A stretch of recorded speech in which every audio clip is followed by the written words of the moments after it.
Millions of people are in lockdown, but house prices are still predicted to rise. Let's have a look. Hello everyone, Florian.heise here, and welcome to another episode of HeiseSays. Grab your stein of coffee because we're going to go through another article discussing house prices in Australia predicted to swell by 16%. Now, before we jump into this, let's have a look at just the current house prices, guys, just to see if they've changed the last day since we've looked at them. We jump over here, we can see nationally. There you go, everyone. There you go. What are we sitting at now? Over a million. All houses, 1.1 million. There you go. We did it. We broke 1.1 million in all houses for the capital city average. Cheers to that, Australians. You've done it. You've done it. Oh, boy.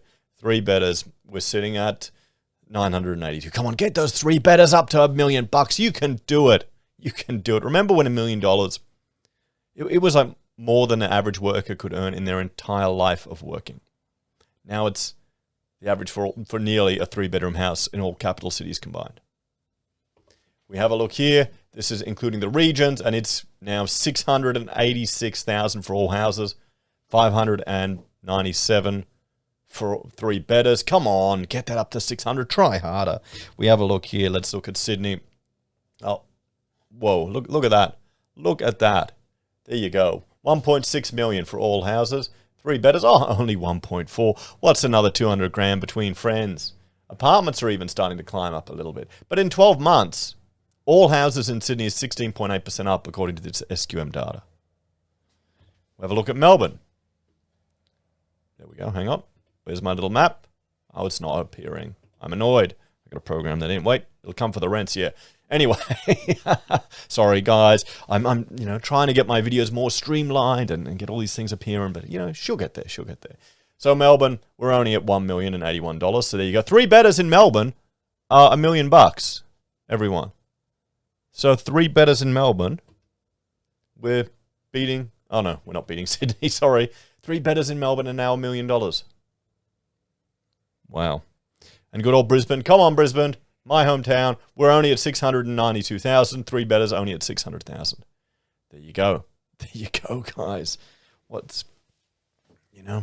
And we see the rentals. Look at them all climbing up as well, all throughout the country. So we're in lockdown. The government's intervened in the market significantly. We've seen it, guys. You've got home builder juicing up the market. You've got building approvals that have come down a little bit, but they're still bloody high. So let's have a look at this article from Mortgage Business because it's from Fitch, and we'll have a bit of a talk about them and their perspective or why they may be arguing for that. I'm just going to bring up this here. So it's Fitch. They're a American ratings agency.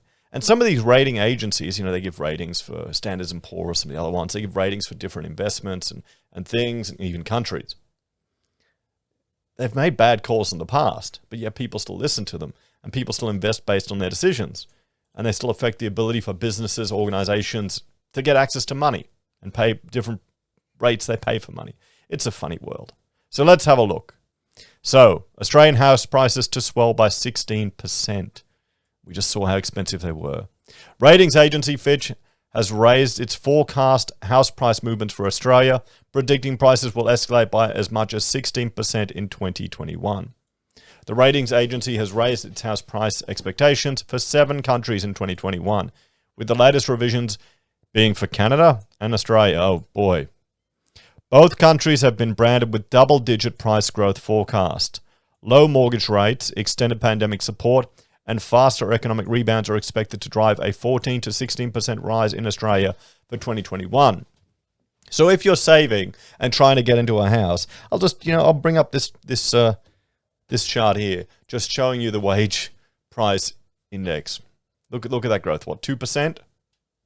Now they're predicting 14 to 16% growth while we're in the biggest lockdown we've ever had, and we're now quarters out of a recession.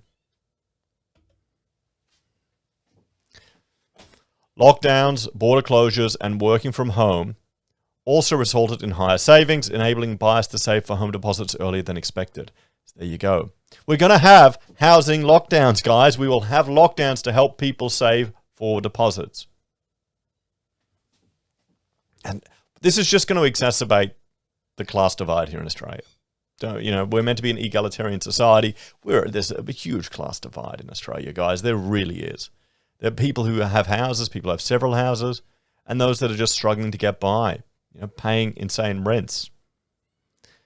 Further, the cash rate being at its low of 0.1% and the RBA's term funding facility has meant that low-cost mortgage credit is readily available for most buyers, Fitch noted. Low interest rates in Australia have also started to encourage housing investors into the market, potentially replacing demand from first-time buyers as they start to be priced out, the report stated. However, first-home buyer support from the government has further incentivized purchases. Yeah, well, 5% and 2% home loans, guys. 2% deposit home loans. So maybe that 1.4 million isn't that crazy if you can get in at 2%.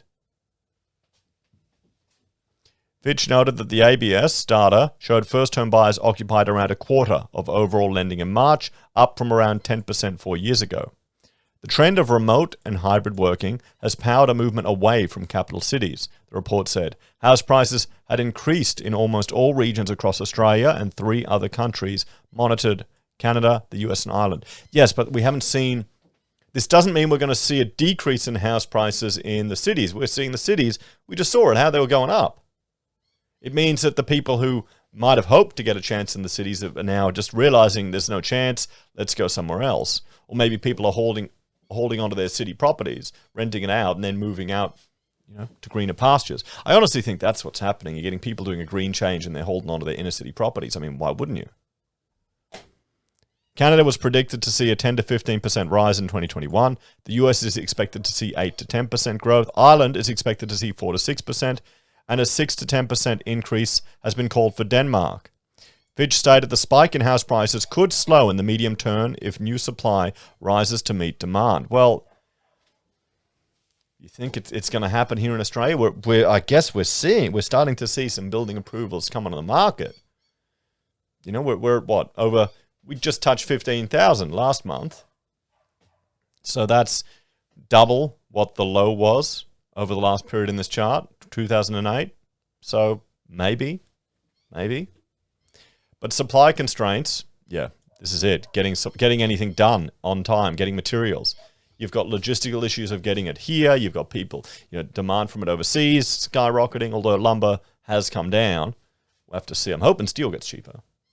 But supply constraints are expected to persist into next year due to limited construction in Australia, which has been limited since before the pandemic. Fitch noted the cost of building materials had also risen in 2021, pushing up construction costs, which will be passed on to buyers through higher asking prices for future new builds. So there we go, everyone. House prices expected to rise by 16% in Australia. Canada is not being left out. Even Denmark and the US, they're all copping it. All of them are copping it. You know, so what's the solution to this, everyone? What's the solution? How are we going to get off this obsession with housing? That's what it really is here in Australia. We're obsessed with housing. Can you blame people? Can you blame people with a 16% growth? This next election is going to be one really interesting. It's going to be interesting to watch. If Labor manages to put something up on the table to try and put a dent in housing, maybe if they're brave enough to try and get rid of negative gearing, can you see it happen? You know, can you see it happen? If all these people who are in housing, a big number of people, all the people who are invested, it's never going to get up. So, how can we get off this obsession? You tell me.